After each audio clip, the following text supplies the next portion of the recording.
എന്റെ കാത്തിരിപ്പിന് ഫലമുണ്ടായി. ഞാൻ അയാളെ ശക്തമായി കാലുകൊണ്ടിടിച്ചു. ഞാൻ പരിക്ക് അഭിനയിക്കുകയാണെന്ന് പറഞ്ഞയാളെ വെറുതെ വിടാനാവില്ല. ഐറിഷ് ഫുട്ബോൾ താരം റോയ് കീൻ തന്റെ ആത്മകഥയുടെ ആദ്യ ഭാഗത്ത് ഇങ്ങനെ കുറിച്ചു വെച്ചു. കളിക്കളത്തിലെ പോരാട്ട വീര്യത്തിനും പരിക്കനടവുകൾക്കും പേരുകേട്ട കീനിന് 1/4 നൂറ്റാണ്ടിലേറെയായി നേരിടേണ്ടി വരുന്ന ഒരു വിമർശനമുണ്ട്. കളികാര്യമായ ഒരു ഫൗളിന്റെ കഥയാണത്. 4 വർഷം കാത്തിരുന്ന് ചെയ്ത പ്രതികാരത്തിന്റെ കഥ.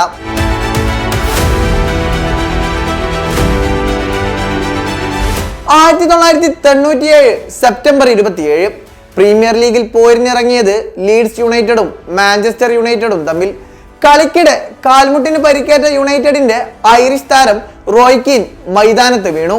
എന്നാൽ പരിക്ക് അഭിനയിക്കുകയാണെന്ന് കീനിന്റെ മുഖത്തേക്ക് കുനിഞ്ഞ് ലീഡ്സ് താരമായിരുന്ന ആൽഫി ഹാലൻഡ് ആക്രോശിച്ചു.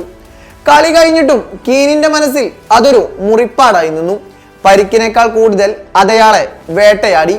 വർഷം 4 കഴിഞ്ഞു. ലീഡ്സിനായി കളിച്ചിരുന്ന ആൽഫി ഹാലൻഡ് യുണൈറ്റഡിന്റെ ചിരകാല വൈരികളായ സിറ്റിയുടെ കൂടാരത്തിലെത്തി. വർഷം 2001 ഇംഗ്ലീഷ് മണ്ണിനെ പ്രകമ്പനം കൊള്ളിക്കുന്ന മാഞ്ചസ്റ്റർ ഡെർബി. വീണ്ടും ഒരിക്കൽ കൂടി ആൽഫിയും കീനും പോർമുഖത്ത് അണിനിരുന്നു.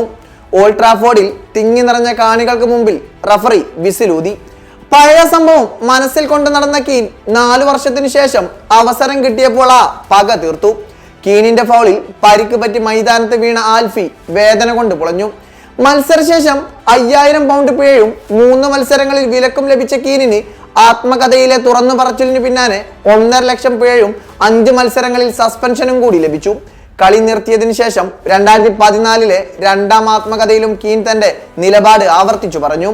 അയാളെ ഫൗൾ ചെയ്തതിൽ എനിക്ക് പശ്ചാത്താപമില്ല. ഞാൻ ഒരുപാട് കളിക്കാരെ ഫൗൾ ചെയ്തിട്ടുണ്ട്. അയാളെയും ഫൗൾ ചെയ്തു. അതിൽ തനിക്കൊരിക്കലും പശ്ചാത്താപം തോന്നിയിട്ടില്ലെന്ന് പലതവണ വ്യക്തമാക്കിയിട്ടുള്ള റോയ് കീൻ ഇപ്പോഴിതാ വീണ്ടും പറയുന്നു. ഞാനത് ചെയ്തത് അയാളെ വേദനിപ്പിക്കാൻ തന്നെയായിരുന്നു, എന്നാൽ മുറിവേൽപ്പിക്കാനായിരുന്നില്ല. അതൊരിക്കലും ഒരു മോശം ടാക്കിൾ ആയിരുന്നില്ല.